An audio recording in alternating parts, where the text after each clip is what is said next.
Dans cette vidéo, on va voir ensemble comment enregistrer une vidéo avec la caméra GoPro Hero 11. Peut-être la 10, la 9, la 8, peut-être la 12 et la 13 aussi. Ça devrait être assez similaire, on devrait s'y retrouver. Alors, commençons sans plus tarder. Alors que la caméra est éteinte, il y a une façon super simple de démarrer un enregistrement et c'est d'appuyer sur le fameux bouton d'enregistrement. Ça va automatiquement allumer la caméra et démarrer un enregistrement, comme tu peux le voir juste ici. Quand tu veux l'arrêter, réappuie sur le bouton et malheureusement, tu ne peux pas garder la caméra allumée quand tu l'as démarré avec le bouton d'enregistrement alors qu'elle était fermée. Si tu veux l'allumer et jouer avec tous ces paramètres, on doit venir ici sur le côté. Tu vois, ici, tu as le bouton d'alimentation. On va le maintenir appuyé une seconde environ. Et voilà, la caméra s'allume. Maintenant, on peut toujours démarrer un enregistrement. Tu vois, l'enregistrement est parti. Si je rappuie dessus, boum, ça réarrête. La caméra reste allumée. Et on peut jouer avec tous les paramètres qu'on va voir dans les prochaines secondes. Bon, comme tu peux le voir en haut ici, on est en mode vidéo. Si on se déplace à gauche, on est en mode accéléré, ce qui est les time-lapse. Et si on s'en vient à droite, on est en mode photo. Dans cette vidéo-là, on va se concentrer sur le mode vidéo, mais si jamais tu veux voir les autres modes, à la fin, il va y avoir une playlist et tu vas pouvoir aller voir les autres tutoriels que j'ai faits sur les autres modes. Donc, en se concentrant ici, tu vois ici, on a 4 options qui sont en raccourci ici. Ça, c'est totalement personnalisable. Tu peux mettre ce que tu veux à cet endroit-là. Donc, on les verra pas. On va voir comment tu peux mettre les options que tu veux. On va le voir un petit peu plus tard dans la vidéo.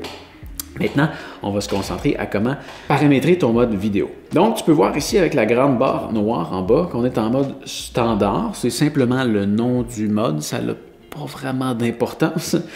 Mais ça nous dit qu'on est en 4K à 60 images par seconde et qu'on enregistre en large. Oh, j'allais oublier un détail. Si jamais tu ne vois pas toutes ces fameuses options-là, glisse ton doigt vers le bas, tasse-toi vers la fenêtre de droite et assure-toi que les commandes Pro sont activées. Sinon, ça ira pas bien. Si j'appuie là-dessus, et là, tu vas voir, des fois, je vais appuyer à certains endroits, ça ne fonctionnera pas. C'est pour 2 raisons. C'est parce que je regarde l'écran de la caméra au travers de l'écran de ma caméra et l'écran tactile de la GoPro, ça va vraiment mal. Vraiment mal. Bon, ici, tu vois, on a certains presets. Donc, on retourne ici. Tu vois, j'en ai un en 4K, 60 images par seconde large, mais tu vois, j'ai un mode ralenti qui est déjà préconfiguré en 2.7K pour enregistrer le maximum d'images par seconde, soit 240 images par seconde. En activité, tu vois, j'en aurais un peut-être pour faire du ski, admettons, à 60 images par seconde en mode Hyperview, c'est-à-dire qu'on voit plus large.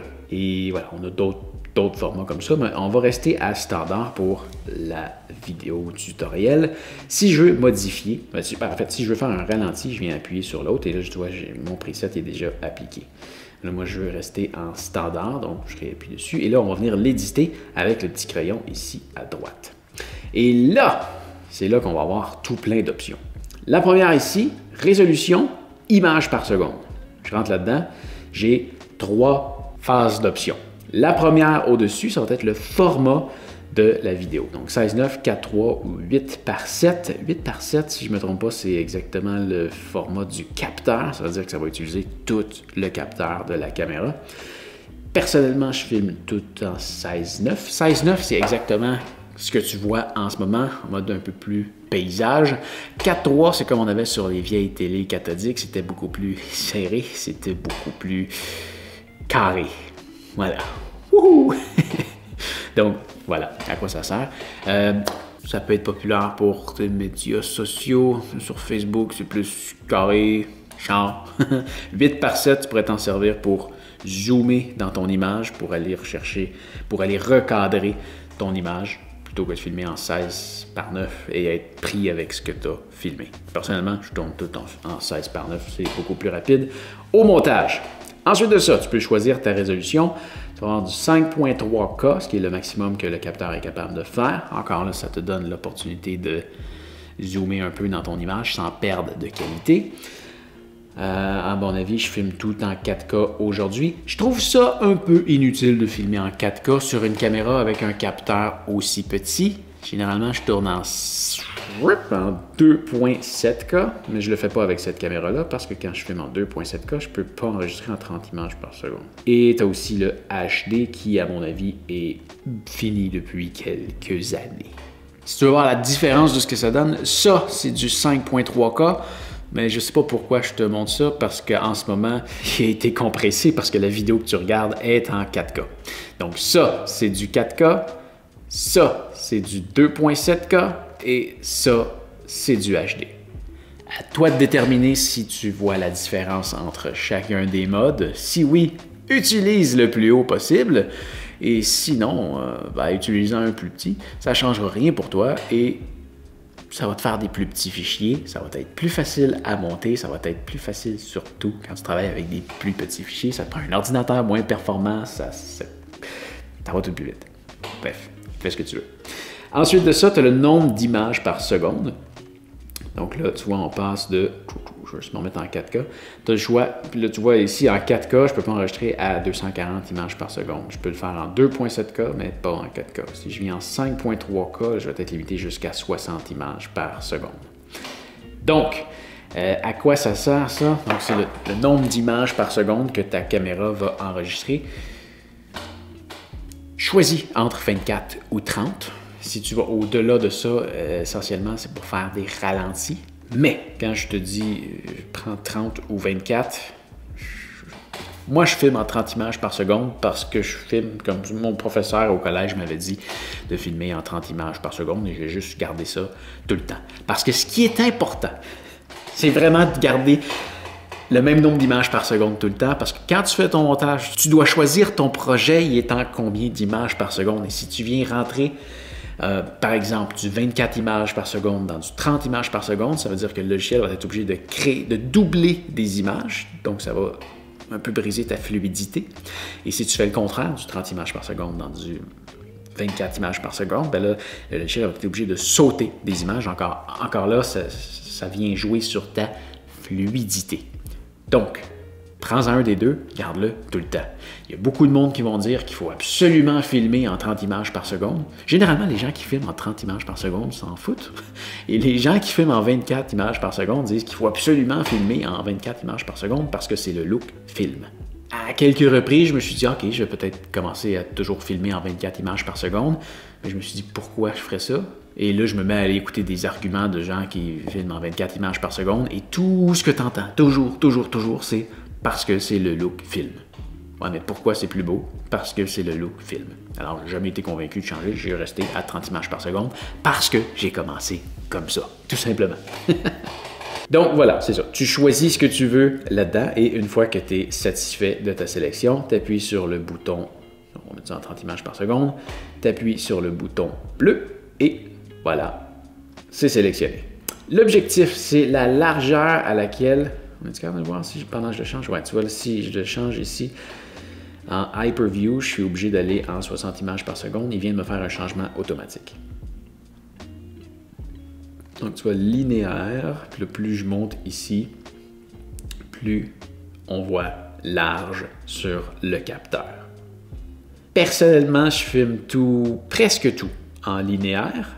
Et je vais même souvent me mettre en linéaire horizon verrouillé, ce qui fait en sorte que quand je tourne la caméra comme ça, ça reste toujours de niveau. Tu peux même mettre ta caméra à l'envers et ça reste de niveau. La raison pourquoi j'aime beaucoup le mode linéaire, c'est que quand tu t'en vas dans les modes plus larges, surtout dans le mode le plus large, ça vient déformer tout ce qui est sur les côtés. Ça crée des courbes.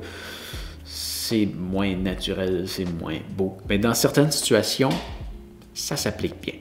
Donc, voilà, je te montre un exemple de quoi ça a l'air en Hyperview, Superview, large, linéaire et linéaire avec le verrouillage de l'horizon. Tu peux avoir remarqué, ça a fait un petit zoom dans le capteur. Donc, une fois que tu as ce que tu veux, clique ici dans le vide et ça nous ramène à la page précédente. Ensuite de ça, on a le Hyper Smooth ici. Ça, c'est le degré de stabilisation. Donc, tu peux le désactiver, tu peux en avoir un activé, tu peux en avoir un boost. Et moi, je le laisse toujours en automatique. Je trouve qu'il fait un bon travail. Le truc qu'il y a avec le boost de stabilisation, en fait, la stabilisation, c'est assez incroyable. Tu shakes ta caméra, puis ça paraît à peine dans l'image. C'est vraiment fou. Mais le truc qui arrive avec le boost, c'est que ça doit zoomer un petit peu dans ton image parce que ce qui arrive, c'est que ça change la portion du capteur qui est utilisé pour enregistrer la vidéo. Parce que dans le fond, ce qui arrive, c'est disons que ma main, c'est le capteur et que mes doigts, c'est la portion du capteur qui est utilisée pour enregistrer l'image. Quand la caméra shake, c'est ce qui se passe. On utilise une partie différente du capteur pour enregistrer l'image. Donc, plus tu vas avoir de stabilisation, plus tu veux te donner de jeu pour bouger. Donc, ça va utiliser une plus petite partie du capteur pour enregistrer ton image. Et en mode automatique, je trouve que ça fait un bon travail. Ça fait en sorte que ça va pouvoir l'utiliser en besoin et ça ne l'utilisera pas si c'est stable. Ensuite de ça, qu'est-ce qu'on a? On a ici capture planifiée. Donc ça, si jamais il y a quelque chose que tu veux filmer à partir de telle heure et que tu veux laisser ta caméra sur place et que ça l'enregistre automatiquement rendu là, ben, tu peux venir le mettre à oui, sélectionner à l'heure à laquelle ton événement va commencer. Tu peux fermer ta caméra et ça va enregistrer à l'heure qui est planifiée. À ça, tu peux mixer ça avec la durée. Et la durée, tu peux l'utiliser avec ou sans la capture planifiée. Mais tu peux dire que je veux enregistrer pendant... Ça, je sais que ça va tellement mal, l'écran tactile. Tu peux choisir 1 heure ou 30 secondes ou bref, quand que ça veut jouer, quand tiens, là, ça va bien. Donc, tu peux choisir 3 heures, 1 heure, 5 minutes, quelques secondes ou sans limite. Donc, si tu veux enregistrer pendant 1 heure, dans 2 heures, ben, c'est quelque chose que tu peux faire. Ensuite de ça, on a le End Scythe qui est quand même intéressant. Avec lui, tu as le choix entre 15 secondes ou 30 secondes. On va y aller pour 15 secondes. Et là, tu vois, si je quitte ça ici, j'ai un buffer qui est en train de se créer. En ce moment, il est rendu à 4, 5, 6, 7 secondes. Et dans le fond, ce que ça fait, c'est que ça l'enregistre l'image sur le capteur. Et là, tu vas voir, quand on va arriver à 15 secondes, il va devenir bleu pour dire qu'il est plein. Voilà. Donc là, c'est les 15 secondes précédentes qui sont enregistrées dans le buffer. Et quand je vais démarrer mon enregistrement, il va démarrer avec déjà 15 secondes d'enregistrer. Donc, si tu es en train de... Je sais pas, tu attends qu'il y ait quelque chose qui se passe, puis là, tu veux juste pas filmer, puis te faire un méga fichier vidéo. Tu fais juste pointer. Puis quand ça arrive, on va le faire ici, quand ça arrive, tu appuies sur le bouton d'enregistrement, puis tu as déjà les 15 dernières secondes, puis là, tu continues à enregistrer. Donc là, il y a juste 5 secondes qui s'est passé entre le début et la fin du clic, et j'ai 20 secondes de clip parce que j'ai les 15 secondes précédentes. Et là, une fois que tu as fini ça, ben, tu vois, il recommence ici à faire son buffer. Si tu ne le veux pas, tu peux cliquer sur « Arrêter », puis il va être désactivé. Il faut vraiment que tu reviennes ici pour le réactiver. Insight. Quand même très intéressant. Le retardateur, donc ça, c'est un minuteur de, je pense, c'est 3 ou 10 secondes. Voilà, que tu peux activer si jamais tu veux. Attends, je suis là, tu vois, j'ai un délai de 3 secondes avant que ça commence. Mon enregistrement est commencé maintenant. Ensuite de ça, qu'est-ce qu'on a? On a un zoom qui ne sera pas disponible dans tous les modes de largeur, si je ne me trompe pas, mais utilise jamais ça. C'est un zoom numérique, tu fais que zoomer dans ton capteur. Tu peux faire ça en post-production.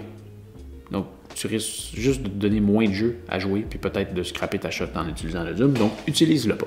On s'en vient ensuite en Pro Tune, ce qui est dans le fond des réglages plus standards. On va avoir le choix ici entre 10 bits